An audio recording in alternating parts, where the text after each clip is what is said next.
이번 강의는 TCP 세 번째 강좌로 에라제어에 대해서 설명하겠습니다. 에라제어는 두 단계로 구성이 되는데, 먼저 에러가 발생했는지를 검출하는 단계, 디텍션 단계가 있고, 이 디텍션 알고리즘은 가장 초보적인 패러티 빗을 사용하는 경우도 있지만은, 데이터 통신에서 에러 검출로 주로 쓰는 알고리즘이 CRC죠. Cyclic Redundancy Check이라고 하는 CRC. 이거를 주로 사용을 하고, 근데 IP하고 TCP 경우에는 체크섬을 쓰고 있어요. 이 CRC는 가장 많이 쓰긴 하지만 링크 레이어에서 프레임 에러 검출을 할 때 주로 쓰게 되는데, 이게 이 알고리즘이 굉장히 좋고 많은 에러를 검출할 수 있는 이점이 있는데, 보통 하드웨어로 구현이 돼요. 그래서 링크 레이어에서 CRC를 주로 쓰는데, 근데 IP나 TCP 경우에는 이게 소프트웨어로 구현이 되는 단계죠. 그래서 CRC를 소프트웨어로 구현해서 쓰게 되면은 굉장히 번거롭기 때문에 시간이 많이 걸리는 거죠. 에러라고 하는 것이 본업은 아니잖아요. 메인 잡은 아니죠. 데이터를 전송하는 것이 메인 잡이고, 에러가 발생했을지 모르니까 에러를 검출하는 일종의 오버헤드인데, 여기에 너무 많은 시간을 쓰면 안 되기 때문에 CRC를 쓰지를 않고, 그래서 TCP나 IP 경우는 체크섬을 쓰게 돼요. 소프트웨어로 간단하게 구현할 수 있는 그런 알고리즘이죠.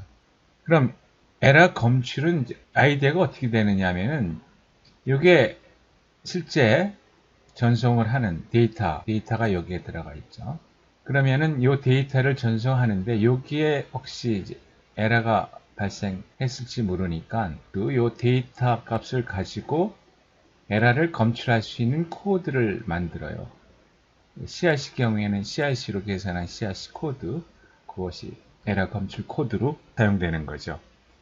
그래서 나중에 수신 쪽에서 이걸 받았을 때 데이터 부분에서부터 똑같은 식으로 에러 검출 코드를 계산을 해서 요구하고 일치하는지를 따져보는 거죠. 그래서 일치하지가 않으면은 여기에 뭔가 잘못됐다, 비트에 이상이 생겼다 하는 것을 판단할 수 있도록 하는 거죠. 이게 기본적으로 사용하는 에러 검출 알고리즘이에요.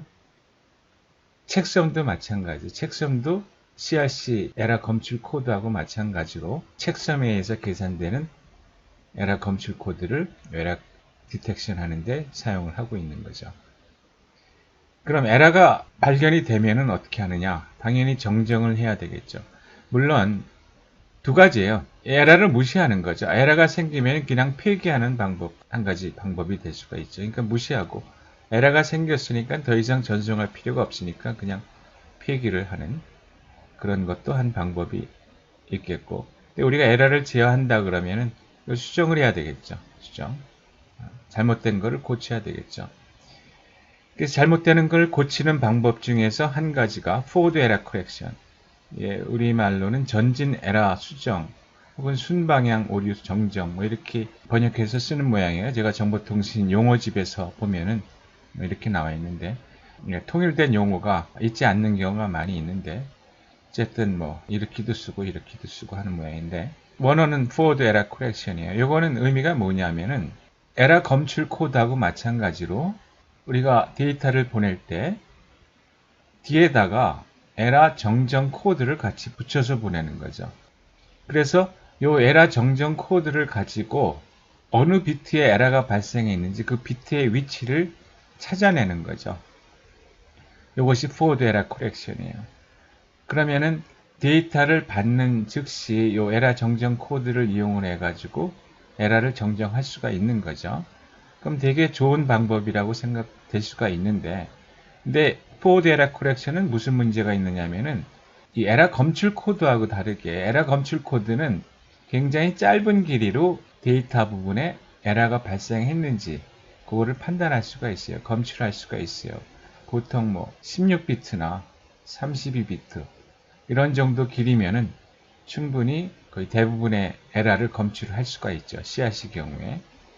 근데 이 에러를 정정하기 위해 가지고는 이거는 단순히 뭐가 잘못됐느냐 안 됐느냐 그 예스와 노의 문제가 아니라 그 잘못된 곳의 위치, 그 비트 위치를 찾아내야 되는 거니까 많은 정보가 필요해요. 그래서 이 에라 정정 코드의 길이가 굉장히 길어지게 되죠. 그러면은 이 데이터를 보내는데 이건 오버헤드 아니에요. 이거는 에라라는 문제를 해결하기 위해 가지고 사이드로 보내는 건데 이거의 길이가 길어지면은 예를 들면 이게 50인데 이것도 뭐 50의 길이로 에라 정정 코드를 붙여서 보내야 된다 그러면은 100을 보내는 거지만 실제 목적은 이 데이터를 전송하는 게 목적인데 효율이 50%밖에 안 되는 거 아니에요. 비용이 너무 많이 들죠. 그래서 데이터 통신에서는 포워드 에라 코렉션은 거의 사용하지 않아요. 특수한 경우에만 포워드 에라 코렉션을 사용을 하죠. 그리고 또 한 가지 포워드 에라 코렉션을 잘 사용하지 않는 이유가 지금은 통신 선로가 워낙 좋아졌기 때문에 에라의 가능성이 굉장히 낮아졌거든요. 초창기 데이터 통신 그때하고 비교를 하게 되면은. 그러니까 이게 어쩌다 발생하는 에러를 위해 가지고 이렇게 낭비적인, 비효율적인 에라 정정 코드를 붙여서 보내는 거는 피하는 거죠. 그러면 어떻게 하느냐? 어떻게 에러를 정정하느냐?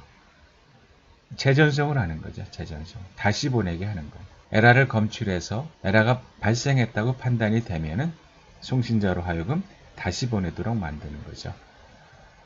이게 용어로는 Automatic Repeat Request, 그래서 ARQ라고 이렇게 쓰는데 우리말로는 자동 재전송 요구 뭐 이렇게 번역해서 쓰는 모양인데 이거 재전송이죠. Retransmission. 재전송하는 방법에 세 가지 방법이 있는데 Stop and Wait는 하나 보내고 하나 확인하고 다시 보내는 거니까 이거는 바람직한 방법이 아니죠. 그래서 보통 사용하는 방법이 Go back and이나 Selective Repeat ARQ를 사용을 하게 돼요. TCP 경우에도 뒤에서 보면은 알겠지만은 완전한 Selective Repeat는 아니지만 이 Selective Repeat 유사한 방법을 써서 재전송을 하고 있죠. 에라 제어는 이게 어느 계층에서 해야 되느냐? 우리가 지금 TCP를 얘기를 하면서 에라 제어를 얘기를 하는데 원칙적으로 에라 제어는 앞에서 얘기한 흐름 제어하고 마찬가지로 이거는 노드 투 노드에서 해야 되는 거죠. 원칙적으로 보게 되면. 왜냐하면은 노드 투 노드라는 게 한 스테이션에서 수신 스테이션으로 전송을 할 때 요 단위에서 우리가 흐름 제어나 에라 제어를 수행하는 것이 원칙적으로 맞죠. 요 노드 단위에서 또 여기 노드 단위에서 흐름 제어, 에라 제어를 하는 것이 맞죠. 우리가 실제로 사용하는 대부분의 링크 레이어 프로토콜은 에라 제어를 수행을 하고 있죠.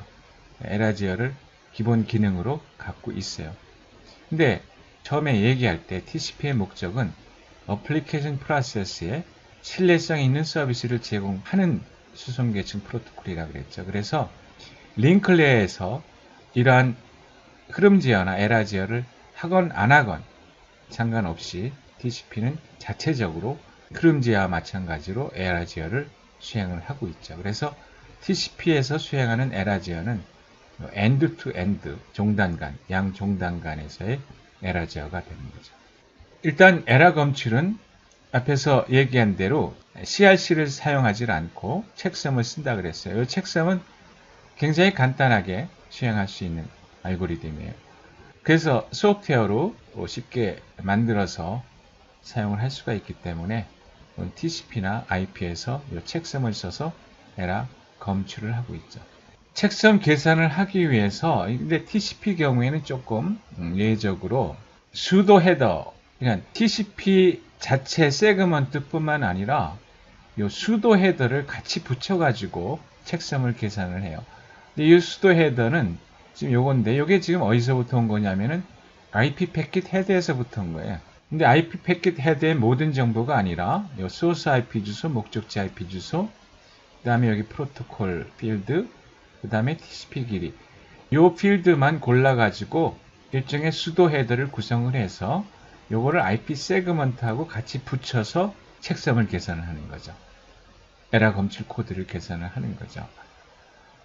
근데 이런 식의 접근은 사실은 우리가 맨 처음에 네트워크에서 패킷망에서 계층 모델을 얘기를 했는데 이 계층은 서로 독립적이고 트랜스페어런트 해야 된다 그랬어요. 그러니까 서로 간의 동작은 다른 프로토콜 레이어에 영향을 주지를 말아야 되는 거죠. 그러니까 내가 n이라고 하는 레이어인데 내가 하는 일은 n 플러스 1 레이어나 n-1 레이어하고는 상관이 없어야 되는 거죠.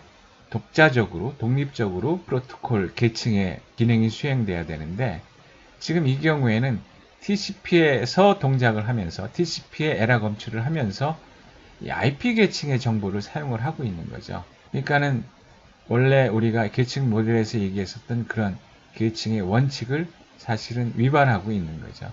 이거는 인터넷 프로토콜을 만들 때 계층 모델에 대한 엄격한 그런 프린시플을 가지고 디자인을 한 게 아니에요.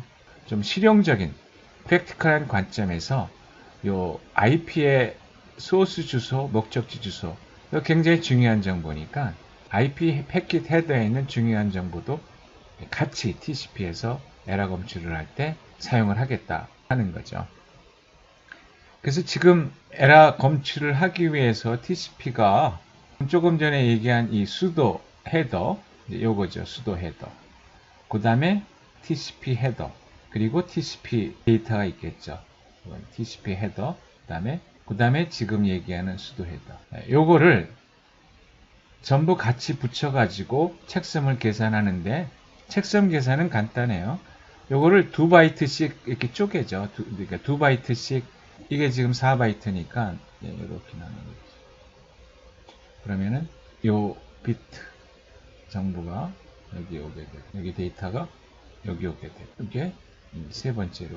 이런 식으로 비트 정보죠. 요거를 2바이트 단위로 쭉 정렬해서 요거를 비트 연산하는 거죠. 덧셈을 하는 거예요. 덧셈을 할 때 캐리가 발생하겠죠. 예를 들면은 뭐 1, 0, 1이고 뭐 1, 1, 1이다 그러면은 요 더하면 0이고 요 더하면은 0이 되겠고 1이고 1 캐리가 생기죠. 그러면 요거를 이 래퍼라운드라 그랬어요. 그래서 이 1로 래핑 시켜가지고 래퍼라운드 해서 다시 더하면은 캐리를 같이 더하면은 101이 되죠. 이런 식으로 비트 연산을 계속해서 나온 합이 있으면은 요것에 1의 보수, 원스 컴플리먼트. 1의 보수라고 하는 거는 0은 1로 만들고 1은 0으로 만드는 거예요. 그래서 나온 비트 값이 책섬이 되는 거죠. 그래서 이 책섬 값이 TCP 헤더에 여기 들어가게 되는 거죠. 물론 책섬을 계산하기 위해 가지고 TCP 헤더를 썼잖아요. 썼죠. 여기. 근데 그때 책섬 값은 물론 전부 0으로 나요. 책섬 필드는 0으로 해서 계산을 하죠. 그래서 계산돼 나온 요 값. 지금 2바이트니까 16비트죠. 그게 여기 들어가게 되는 거예요. 그래서 TCP 경우에는 지금 얘기한 대로 책섬을 계산해서 집어넣고 송신 쪽에서 그런 식으로 계산해서 보내면 수신 쪽에서 똑같은 방식으로 책섬을 계산해서 요 값이 맞는지 틀리는지를 가지고 에러 발생 여부를 판단을 하게 되는 거죠.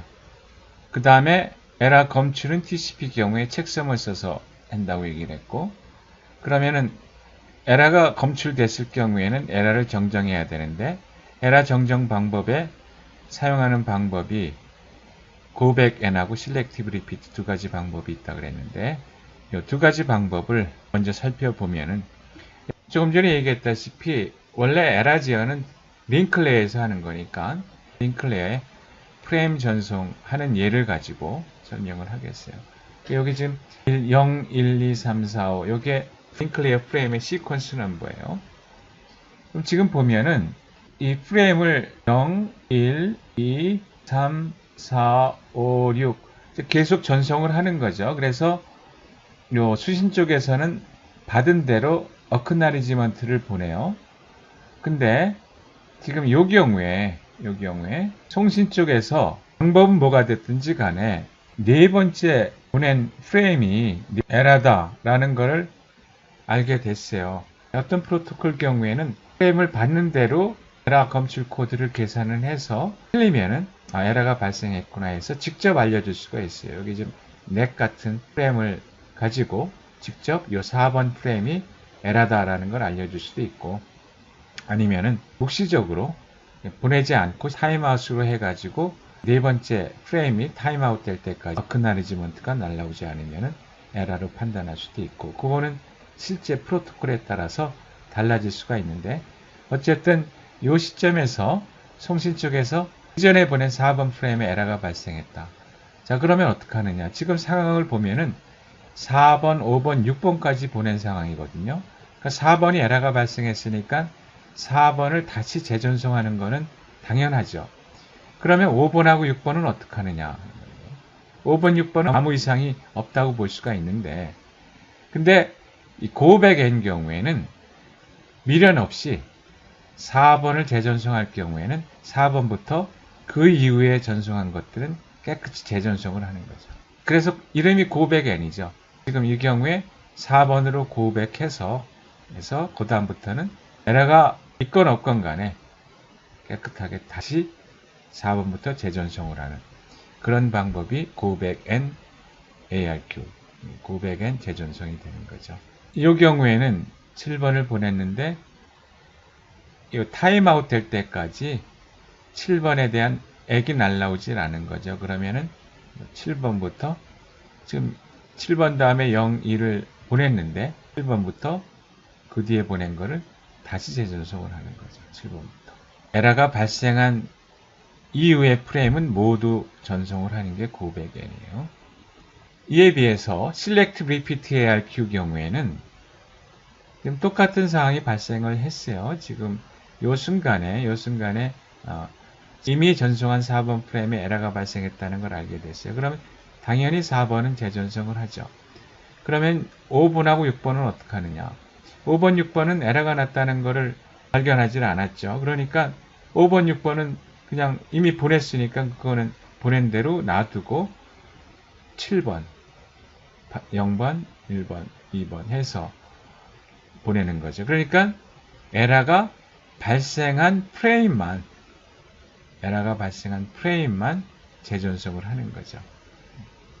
이 경우에도 마찬가지죠. 1번을 보낸 것이 타임아웃 됐어요. 그러면은 1번만 재전송을 하는 거죠. 이 두 개를 지금 비교를 하면은 당연히 Select Repeat가 좋아 보이죠. 왜냐하면은 에러가 발생한 프레임만 재전송을 하니까 고백N에 비해서 Select Repeat가 더 좋아 보이는데, 근데 이게 장단점이 있죠. 트레이드 오프가 있어요. Selective Repeat 경우에는 더 효율적으로 보낸다고 볼 수가 있지만, 근데 수신 쪽에서는 부담이 가요. 해야 될 일이 더 생기죠. 왜냐하면은 지금 0, 1, 2, 3, 4 해서 5, 6 받았는데 지금 4번이 에러가 발생했잖아요.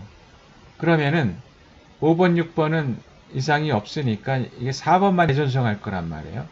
그러면은 이때 4번을 받으면은 4번을 다시 요 위치에 재정렬을 시켜야 되고, 5번, 6번은 그대로 갖고 있어야죠. Selective Repeat니까 5번, 6번은 재전송하지 않을 거 아니에요. 그러니까 5번, 6번은 계속 보관하고 있어야죠.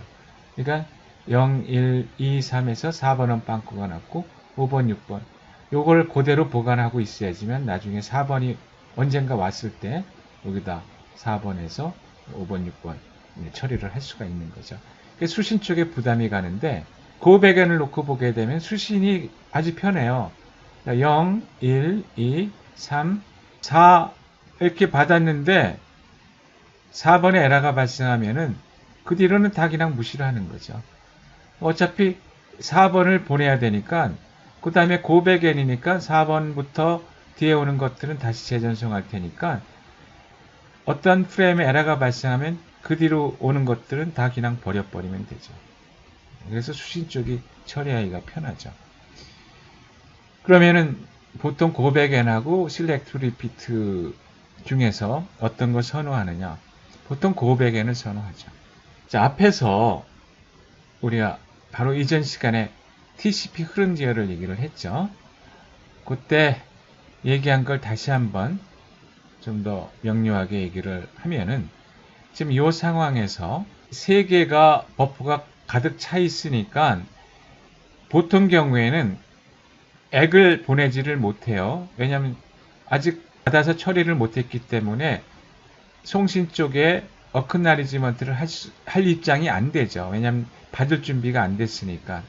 그래서 보통 경우에 액을 못 보내지만은 TCP 경우에는 요 윈도우 필드라는 것이 있기 때문에 액을 보내면서 윈도우 값을 알려주게 되면은 그럼 상대방이 이 윈도우 사이즈가 지금 0이구나.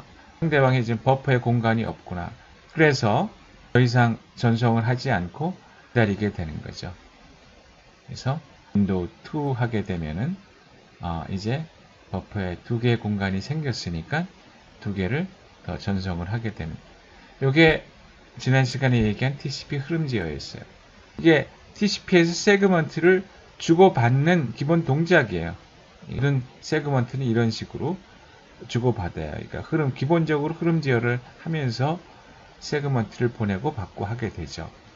근데 그런 흐름 제어 하는 가운데에서 만약에 정말 타임아웃 될 때까지 어크나리지먼트가 날라오질 않은 거예요. 그러면은 어떡하느냐. 그렇죠?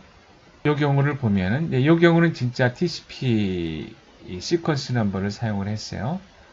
그래서 요 세그먼트가 501에서 600바이트짜리예요. 601에서 700. 그래서 어크나리지먼트 701을 했어요. 그러니까 이 얘기는 무슨 얘기냐면은 700까지 제대로 받았다 얘기죠.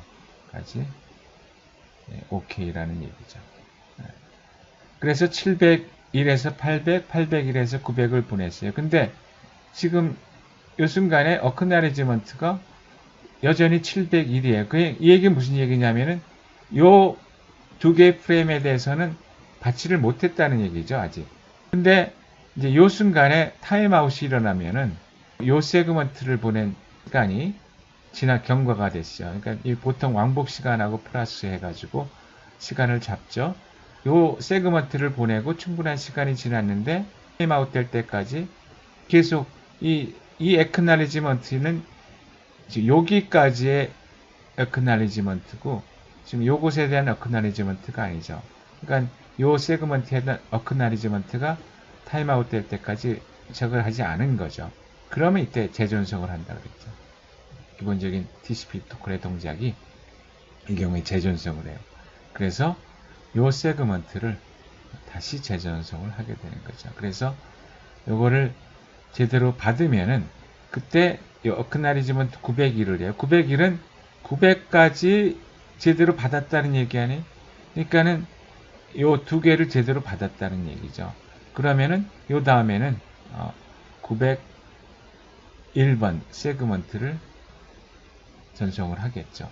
그러니까는 이 어크나리지먼트의 의미는 자, 요거를 재전송을 하니까 그럼 요건 재전송 받았고 요거는 제대로 받았다.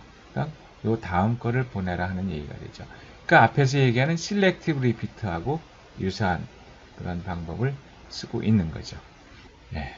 그래서 TCP는 기본적으로 요 액을 받지 못한 세그먼트에 대해서만 재전송을 한다.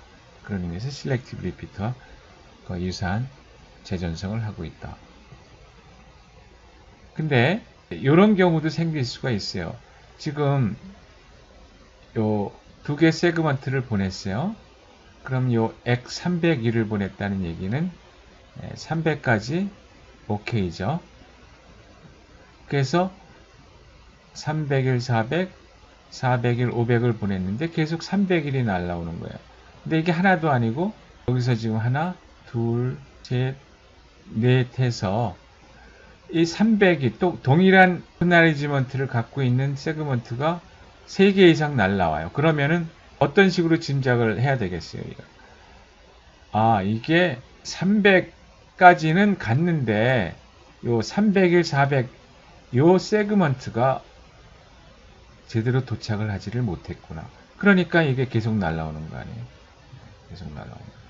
그러니까 만약에 301 요 세그먼트를 보내고 중간에 타임아웃이 되면은 그럼 자동적으로 재전송이 되는데 근데 타임아웃은 아직 안 됐지만 그 안에 이렇게 연속적으로 동일한 어크나리지먼트를 갖고 있는 세그먼트가 계속 날아오게 되면은 그때는 타임아웃 될 때까지 기다리지 말고 바로 재전송을 한다는 거죠. 그게 상식적으로 타당하겠죠. 리즈너블한 어프로치죠. 왜냐하면은 계속해서 동일한 어크나레지먼트 넘버를 갖고 있는 게 온다는 얘기는 그걸 지금 못 받은 거 아니에요. 그러면은 타임아웃 되지 않더라도 바로 재전송을 하는 것이 합리적인 행동이라고 볼 수가 있는 거죠. 우리가 에러지요. 정리를 해보면은 에라 검출과 에라 정정인데 에라 검출 경우에 TCP는 IP와 마찬가지로 책섬을 사용을 한다. 그 다음에 에라가 검출됐을 때 에라 정정을 해야 되는데 TCP 경우에 재전송을 한다. 재전송하는 방법은 일반적인 재전송 방법인 Selective Repeat ARQ와 거의 유사한 동작을 한다. 이렇게 정리를 할 수가 있죠.